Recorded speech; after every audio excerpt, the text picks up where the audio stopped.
So yesterday a guy sent me this message and he asked me a rather interesting question. He said, Loy, what would happen if Sheikh Mohammed were to die? I thought about it for a second and I said, interesting question, I'll answer it with a video. So today obviously I finished my run, so I thought I'd answer this question. Now, before anything else, I want you to know that I wouldn't want to wish Sheikh Mohammed anything bad. I always would want him to live many years. For the simple reason is, I think of him as a good leader. I personally like him. With his flaws, with his plus points. I have lived in UAE all my life, at least one half. So I've grown to admire that man. I wish for him to stay many years. But obviously, age is something we can't avoid. Father time takes its toll, and you can make out from Sheikh Mohammed's photographs that age is catching up to him now. He's 70 plus. So what would happen if he were to die? Okay, first and foremost is I think he would live pretty long, because they have a team of doctors 24/7 at their disposal, and whatever is required, from medicines to natural foods to the best healthcare in the world to TRT, whatever, everything is just 1 second away. If simple people like you and me go take a checkup once in 6 months just to make sure our blood pressure, everything is in check, I'm sure he must be getting it done every day. Okay, so the first thing is I believe he will stay alive till 90, 95, 100, however long they can prolong it. Okay, so that's one. At least 90. I see him living till 90. The second is okay, so if he were to die, these are my 5 thoughts. Okay, I've not scripted them, I'm just giving you randomly from my head. You can tell me in the comment section below what do you think. So, and yeah, to my critics who keep saying, why the fuck you don't focus on India and why do you focus on UAE? I lived in UAE 40 years. I consider it like my home, even though I don't have a passport. In normal countries, within 5 years you'd get citizenship. Unfortunately, UAE is no man's land, and they don't offer any citizenship of nothing of sorts. Anyway, so now the 5 predictions or calculations of mine. Number 1 is, I think the day he dies, the entire market is going to be in for a shock, because it will come it'll come suddenly, because if they are to reveal it slowly that, oh, he's sick, or he's hospitalized, he's in ICU, and then he's dead, if they drag it, it will drag the markets down. It will make people want to withdraw their investments. It will lock the market with no liquidity, and that's not something which they want. That is why if you see any of the big rulers or kings or VIPs or whomsoever, when they die, they just announce he's no more. They make it sudden, even though rumors would be flying around. So they would announce it suddenly. Okay, but one thing is for a fact, it would stun the markets. It would make everyone very afraid. See, a simple evidence of this. If you see the transition between Donald Trump to Joe Biden, or when Donald Trump was sick, it affected the markets. Okay, if tomorrow Donald Trump loses his presidency, it will impact the markets massive. If he becomes a president, it will again influence the markets. So I would say that when Sheikh Mohammed, if and when Sheikh Mohammed dies, the entire market will be at a standstill, because not for the mourning period, but because investors and people who have invested their hard-earned money or black money or whatever, you know, they would be very cautious to see, okay, are they going to change the rules? Will they create new rules? Will they make it difficult for us, easy for us? Will they lock our money and tell us you can't withdraw?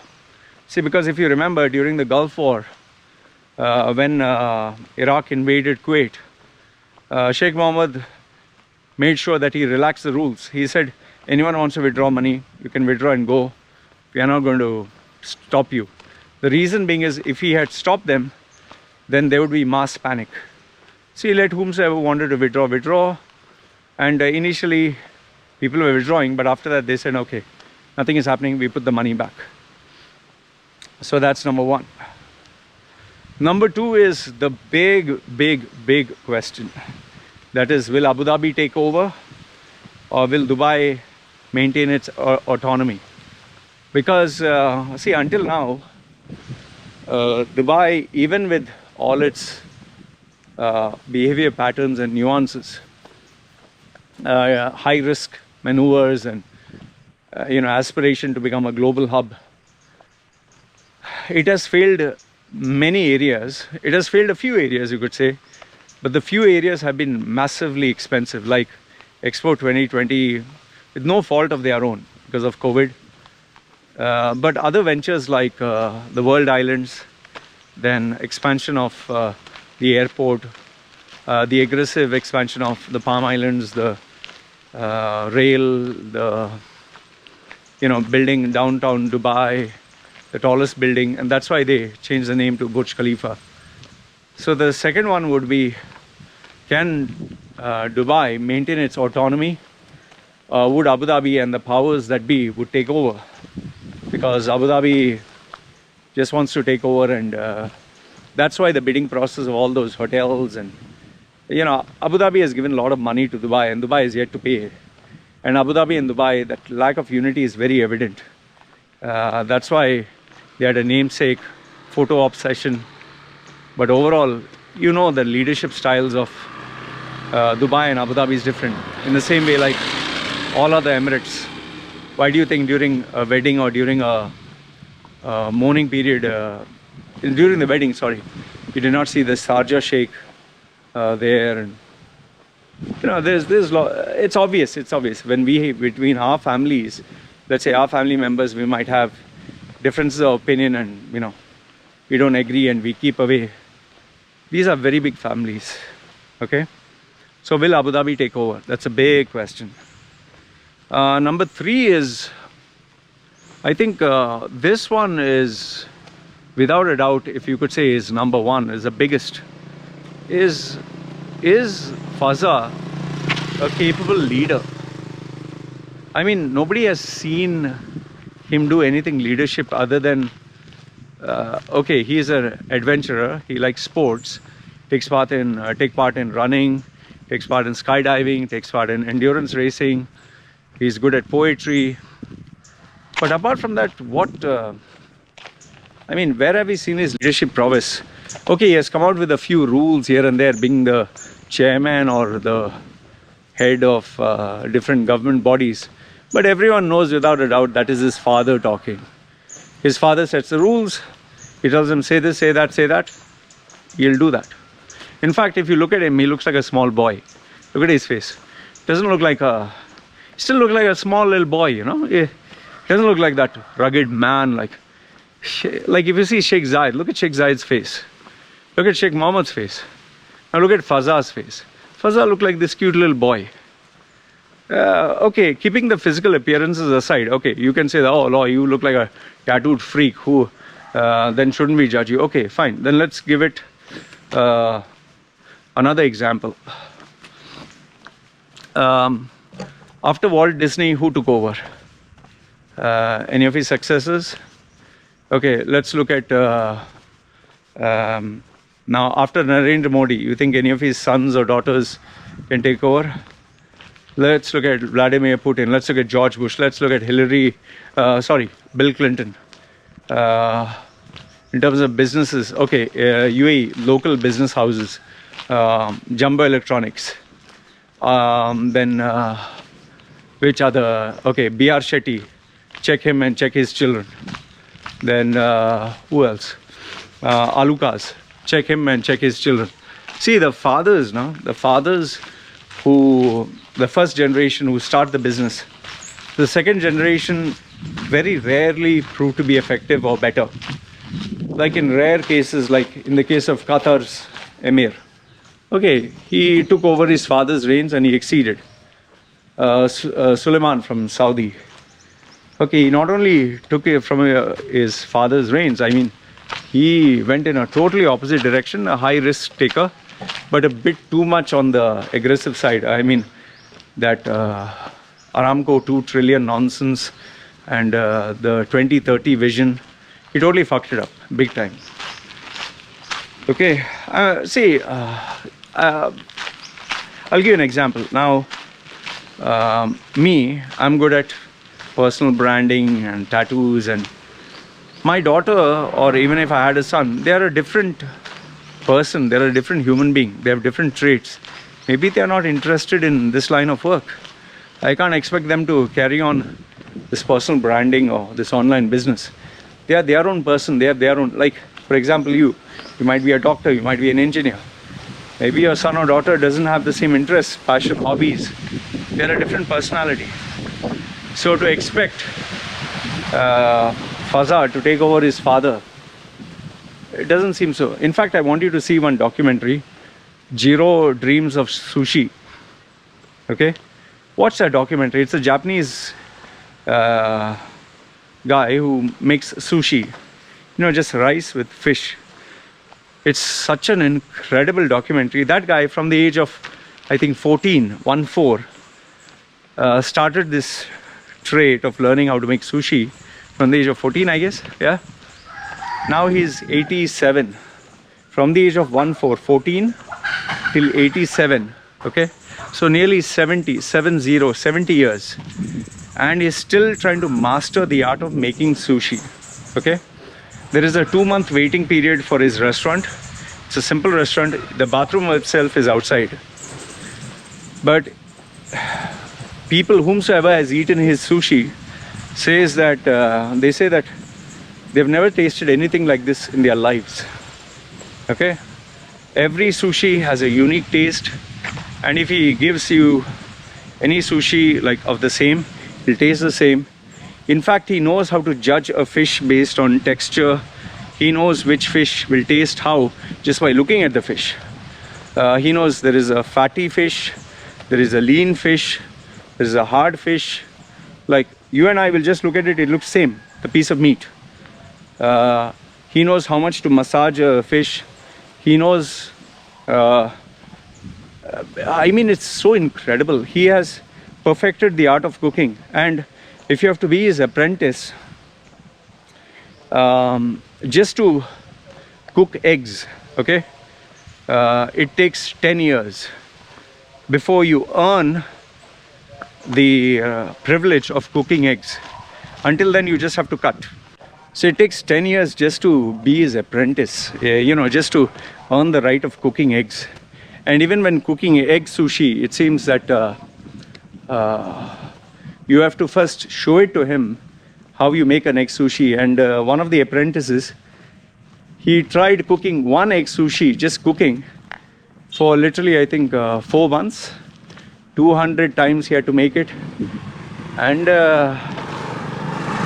it never came out. When it came out, well, it seems he cried. In fact, to get promoted from just a beginner, the second level takes 10 years. His son still has not earned the right to start his own sushi independently. I mean, his son has lived with him for, I think, what, his entire life, 40 years under his mentoring. And this guy is a workaholic. He works from the time he gets up to the time he sleeps. He's only working. He doesn't take a day off. I mean, it's an incredible documentary. You need to see it. The perfection. Like, He literally analyzes, okay, a man, okay, will eat this much. Okay, this is a quantity he should eat. A woman is seated next to him. So what is the quantity she should eat? So, and when he's making, but just by looking at it, he knows how much to make, how big to make the ball. And in fact, he even knows if you're right hand or left hand, like when you eat, based on that, he will place the sushi in a particular area. And there are hierarchies to the level of taste, flavor, umami. So now, why am I giving you this example? If this is the level of expertise it takes for a person to be the world's best at a craft, don't you think Faza requires the same amount of expertise to be as good as his father? And leadership is a skill that cannot be measured, that cannot be given. It has to be experienced. The thing is, when you have a father that is in charge of everything, is, you know, a control freak who likes to micromanage, how would anyone learn? Like, do you expect my daughter to learn the reality of self-defense and protection if I'm interfering in all her struggles, all her work, solving all her problems? And then I think there is also the part where people who know Faza, who have worked for Faza and who have opened up to me, have told me that this is their words, the people who have worked under him. They say he's like a crybaby. When he wants something, he has to get it, or he's going to make a big noise, and he'll scream and shout and, literally make the whole place up and down. People are literally on their toes when he's there. It seems he's very moody. There were even rumors that he has a personality disorder of sorts. Although I would say that, until proven, we can only speculate. You know why I want this fucking job? You know why the I want a job? Fucking because I'm the only fucking person who wants this fucking job. That's why I want this job. Stop getting the wrong advice. Ensure you get the right skills for the right job for jobs in the Middle East. Contact Loy Machedo.